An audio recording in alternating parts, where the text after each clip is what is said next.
Film ini dimulai di kota kecil di California, tepatnya di sebuah kamp pertambangan emas yang sangat damai. Namun ketenangan itu berubah tatkala para penunggang kuda menyerbu masuk ke dalam kamp.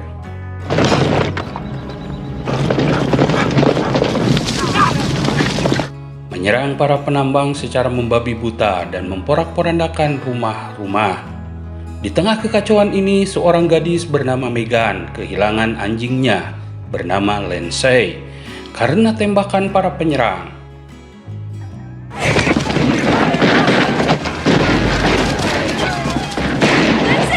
Setelah para penunggang kuda pergi, orang-orang yang selamat memeriksa kehancuran yang mereka tinggalkan.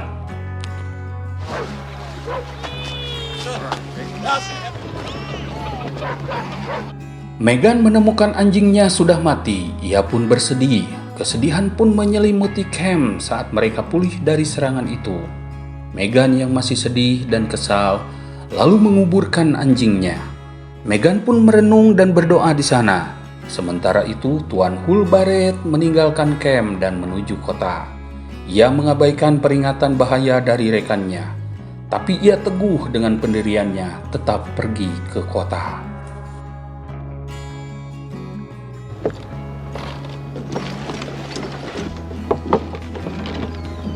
Hull Barrett kemudian tiba di Lahode City, menarik perhatian orang-orang di sana. Dia menuju toko perlengkapan pertambangan untuk perbekalan. Meski baru-baru ini campnya mengalami masalah. Blankenship, penjaga toko, mengatakan bahwa Barrett sembrono karena ia datang begitu cepat setelah kejadian itu, dan juga memperingatkannya bahwa perlunya pembayaran dengan emas untuk persediaan apapun. Dan juga Barrett ada catatan bahwa pembayaran terakhirnya adalah 8 bulan yang lalu. Sense. You want some cyanide? Maybe you ain't used to being said no. Hull berkata tidak ada pilihan lain karena kerusakan camp mereka dan bersikeras bahwa mereka akan segera menemukan emas lagi. Hull kemudian pergi dan berjanji akan kembali setelah mereka mendapatkan emas. B. Barrett, you just get your goods in that wagon. It's all good to see a few extra thorns. No matter what they say. Setelah Hull Barrett meninggalkan toko, ia dihadang oleh orang-orang di luar yang mengejeknya karena tidak menyapa mereka lebih awal. Dan juga karena datang ke kota tanpa peringatan. Mereka mengancam Hull sambil menyebutkan kekerasan di masa lalu. Akhirnya Hull pun dipukuli bambu dan disiksa oleh mereka.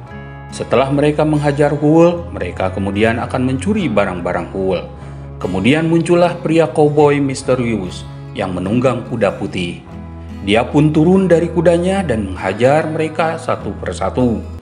Hull pun kemudian berterima kasih kepada orang asing itu, dan kemudian pria koboi itu pergi tanpa sepatah kata pun.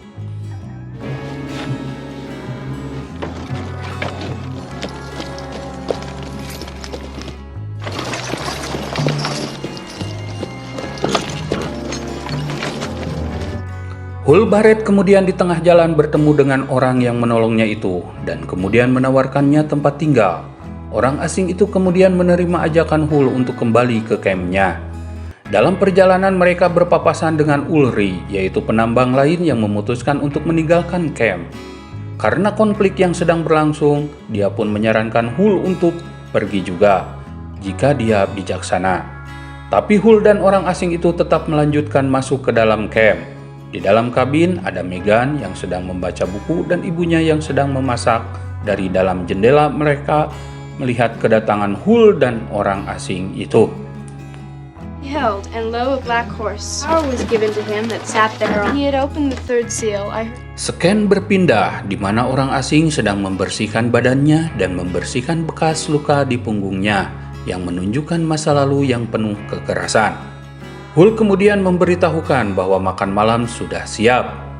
Hull menceritakan kepada Megan dan ibu Megan tentang orang asing yang berhasil menyelamatkannya dan menghajar orang-orang yang di kota tadi. Namun Sarah yang merupakan ibu Megan mengatakan bahwa sama saja orang asing itu tidak ada bedanya dengan orang-orang kejam yang bekerja untuk Lahoud. Namun Hull membela bahwa dia bertarung untuk menghajar orang-orang kejam itu. Saat mereka berdebat, orang asing itu menghampiri mereka dengan pakaian seperti pendeta. Akhirnya mereka pun jadi sopan, dan Sarah pun berterima kasih kepada orang itu karena telah membantu Hull, dan Meghan pun tersenyum dan terlihat tertarik dengan orang asing itu, lalu mempersilahkan duduk. Megan, I'm Sarah Wheeler. Just some company. There, but from the way that you handle, I guess we kind of got carried. Di sisi lain, Hull menjelaskan kepada orang asing pendeta itu tentang konflik yang berlangsung dengan Joy Lahoud, yaitu seorang penambang kaya yang telah mengeksploitasi wilayah tersebut sejak pertengahan tahun 1850-an dengan penambang hidrolik kecuali Carbon Canyon yang juga ia idam-idamkan. Meskipun tuntutan hukum telah diajukan, pengaruh Lahoud membuat jalur hukum tampak sia-sia. Meghan yang masih kesal tentang kerusakan dan kerugian yang disebabkan oleh Lahoud bersumpah untuk tetap bertahan tanpa menghiraukan apa yang orang lain lakukan. Hull mengetahui ketidakefektifan penegak hukum terhadap Lahoud, mengingat kendali yang dimilikinya dan kurangnya bukti yang kuat atas kejahatannya. Hull meminta bantuan orang asing yang merupakan pendeta ini untuk meresmikan mereka di masa yang akan datang. Sang pendeta menawarkan bantuan untuk membantu pekerjaannya. And everything. I'm gonna do it in. Hull kemudian mencoba membelah batu besar di sungai, percaya bahwa batu itu menyembunyikan emas, tapi menolak menggunakan bahan peledak untuk menghindari kerusakan pada sungai. Pendeta kemudian mencoba membantunya dengan memukul batu besar itu dengan palu godam, sehingga menarik perhatian Meghan, Sarah, dan seluruh penduduk camp. Saat mereka bekerja, Josh dan Club yang merupakan dari perkemahan Lahoud akhirnya tiba. Somebody's coming. Hull kemudian memperkenalkan pendeta tersebut kepada Josh yang mengonfrontasi pertengkaran pendeta tersebut dengan anak buah Lahoud. Pendeta bersikeras bahwa kehadirannya diperlukan karena adanya orang-orang berdosa di daerah tersebut. Club akhirnya turun dari kuda dan berusaha mengintimidasi dengan mudah membelah batu besar itu dengan satu pukulan yang kuat. Namun kemudian Club mencoba menyerang pendeta, namun tidak berhasil. Pendeta itu berhasil menaklukkan Club dan mengantarkannya kembali ke kudanya. Setelah mereka pergi, sang pendeta melanjutkan menghancurkan batu besar itu dengan kerjasama.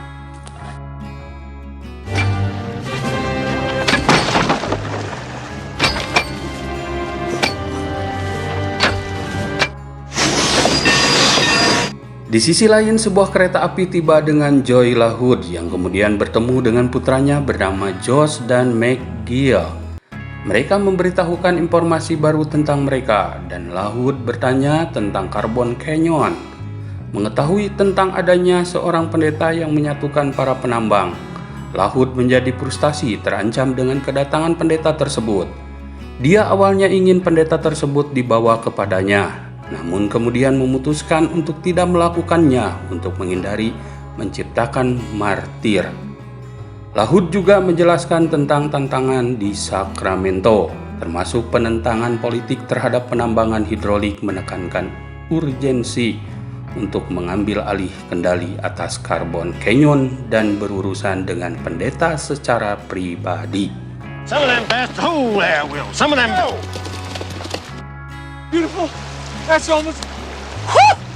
Skin berpindah ke penambangan. Saat bekerja di sungai, Hull menemukan bongkahan emas besar, memicu kegembiraan di antara semua orang, kecuali Spider yang tidak senang. Penemuannya membuatnya senang dan memberitahukannya kepada Sarah. Kelompok ini pun kemudian pergi ke kota dengan harapan mampu melunasi hutang Hull. Saat Hull berbicara dengan Blankenship, Josh mendekati gerobak dan memberitahu Sarah, Meghan, dan pendeta bahwa ayahnya ingin bertemu dengan pendeta. Walaupun Sarah mencurigai hal itu, pendeta tetap pergi yang ditemani Josh. Oh, I know it's a trick. What if they hurt him? Shut up, Meg. Di dalam, Joy LaHood bertemu dengan pendeta dan memuji penampilan pendeta yang kuat. Joy berusaha menyuap pendeta dengan tawaran berkesempatan berkhotbah dan sebuah gereja baru di kota yang bertujuan untuk membujuknya meninggalkan Carbon Canyon. Pendeta yang menyadari niat buruk Joy menolak dan menekankan ketidaksesuaiannya antara melayani orang dan kekayaan. Joy kemudian mengancam akan menggunakan surat perintah yang memberinya hak mineral atas Carbon Canyon dan memberikan waktu 24 jam kepada pendeta untuk meyakinkan para penambang untuk pergi dan akan melibatkan kekerasan dengan membawa marsal jika mereka tidak mematuhinya.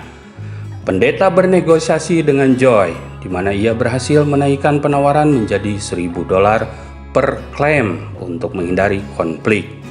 Meskipun Joy bersikeras agar para penambang pergi dalam waktu 24 jam. How much is it worth to have a clear conscience? $1,000 per claim then. I want him out of here in 24 hours. Setelah melunasi hutangnya, Hull kembali ke gerobak tepat di mana pendeta keluar dari tempat Joy LaHood. Skin berganti di malam hari, tepat di perkumpulan di tengah api unggun di Carbon Canyon. Para penambang memperdebatkan tawaran Joy sebesar $1.000 per klaim, di mana mereka menduga bahwa tanah itu bernilai jauh lebih tinggi. Pendeta menasihati mereka untuk mempertimbangkan keputusan mereka dengan hati-hati, memperingatkan potensi kekerasan dari Marsekal Stopbone dan para deputinya yang mematikan jika mereka menolak tawaran dari LaHood. Terlepas dari resikonya, Hull menghimbau kepada para penambang untuk memiliki rasa memiliki dan martabat, mengingatkan perjuangan bersama mereka. Tergerak oleh kata-kata Hull, para penambang dengan suara bulat memutuskan untuk tidak menerima uang LaHood dan memilih untuk tetap tinggal dan memperjuangkan tanah dan prinsip mereka. Buried members of our families. This is my dream. Setelah pertemuan api unggun, Megan menunjukkan tempat pemakaman anjingnya kepada sang pendeta dan mengungkapkan bahwa ia berdosa. Kemudian Megan menyatakan cintanya kepada sang pendeta. Pendeta menjawab bahwa meskipun cintanya alami, dia menjawab bahwa Megan akan menemukan cinta sejatinya di masa depan. Megan menyangka bahwa pendeta mencintai ibunya dan merasa cemburu, lalu kemudian pergi meninggalkan pendeta. The way you look at her, the way she... It's my mama you live alone. The right man. I never want to see you. Pendeta kemudian mengunjungi pertambangan LaHood untuk mengamati operasi mereka sebelum memberitahu Josh bahwa para penambang telah menolak tawaran LaHood, dan kemudian dia pun pergi. Tak lama kemudian, di stasiun kereta, pendeta terlihat oleh petugas telegraf sebelum menghilang setelah McGill mengirim telegraf untuk memanggil Marshal. Pesan tersebut sampai ke kota juga, mendorong tindakan segera menuju kantor Marsekal.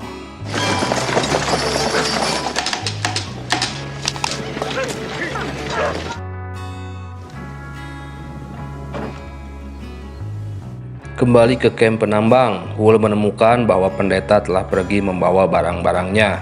Sementara Hull yakin bahwa mereka bisa bertahan tanpa pendeta. Sarah mengkritik untuk menolak tawaran LaHood karena khawatir mereka terlalu bergantung kepada dukungan pendeta.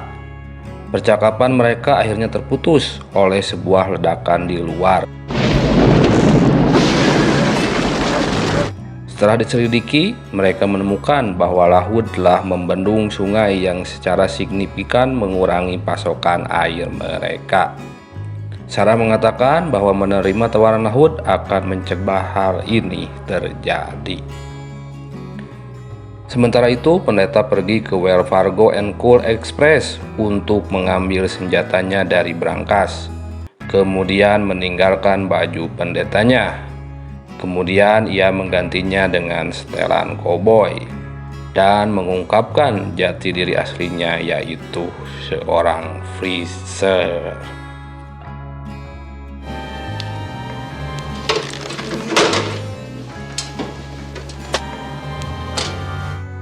Di Carbon Canyon, para penambang yang merasakan kalah tanpa adanya pendeta. Mereka berpikir untuk pergi setelah Lockwood membendung sumber air mereka. Meskipun Hull berusaha mencegah dan menginspirasi mereka dengan pesan palsu dari pendeta, semangat mereka tetap rendah dan mereka memutuskan untuk menambang untuk terakhir kalinya selama 2 hari. Spider yang mencium ketidakjujuran Hull menyarankan untuk pergi bersama Sarah dan Megan demi keselamatan mereka. Sementara itu, Marshall dan para deputinya sedang dalam perjalanan, mengisyaratkan tanda bahaya. Di camp, Megan meminta izin kepada Hull untuk mengendarai kuda betinanya. Kemudian Hull mengizinkannya. Oh, can I borrow the mare? Sure. I already did. Sure, take it out for a stretch.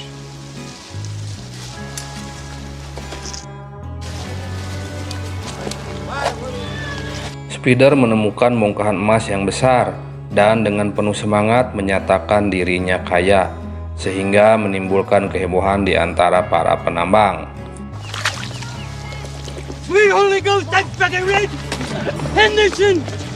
Sementara itu, Hull yang tetap duduk dan tidak ikut dalam perayaan tersebut meminta maaf kepada Sarah atas kesulitan yang mereka hadapi dan berencana memulai kembali kehidupan di tempat lain. You're being so high-strung. Well, and we'll start all like crazy. Another preacher. Megan mengendarai kudanya mengunjungi pertambangan Lockwood untuk mencari freezer dan kemudian bertemu dengan Josh. Dan kemudian Josh menahannya secara paksa. Kemudian di tengah-tengah para penambang Lockwood, Josh berusaha memperkosa Megan. Namun tiba-tiba terdengar tembakan dari atas.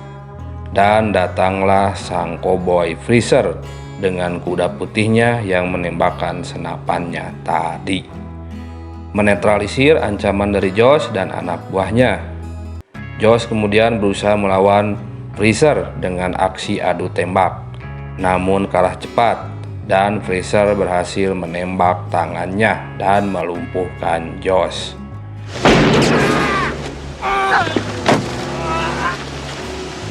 Josh kemudian menyelamatkan Megan dan membonceng dengan kudanya untuk meninggalkan camp dengan selamat.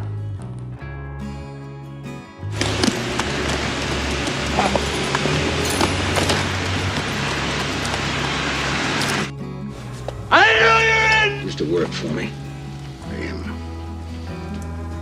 Di kota, Spider yang sedang mabuk berhadapan dengan Lockwood dan menuntut pertarungan.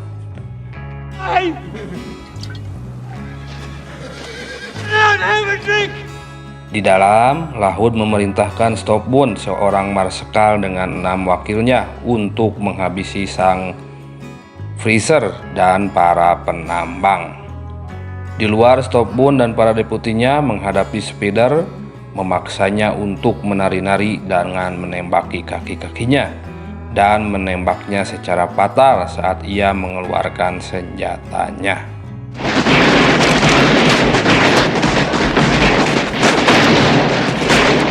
Lockwood mengamati eksekusi tersebut dari kejauhan.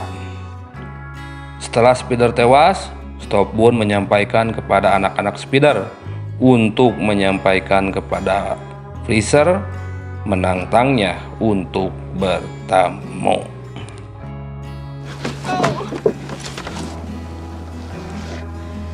Tomorrow morning. Tell that preacher to meet me here.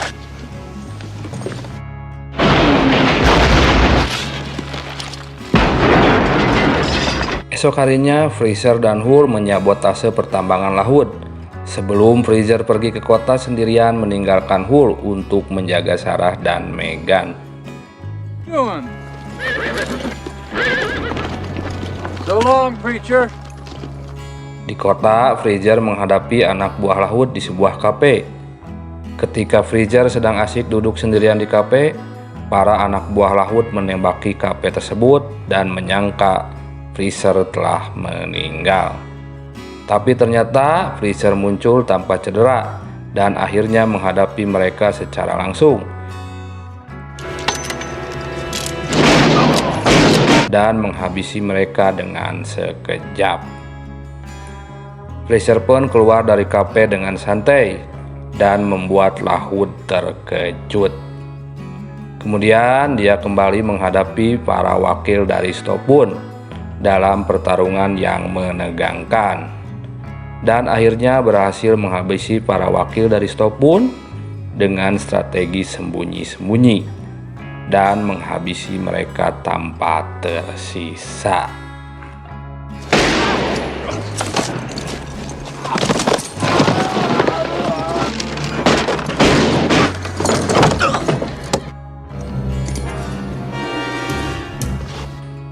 Kemudian akhirnya Freezer berhadapan langsung dengan Stopun. Mereka pun berduel.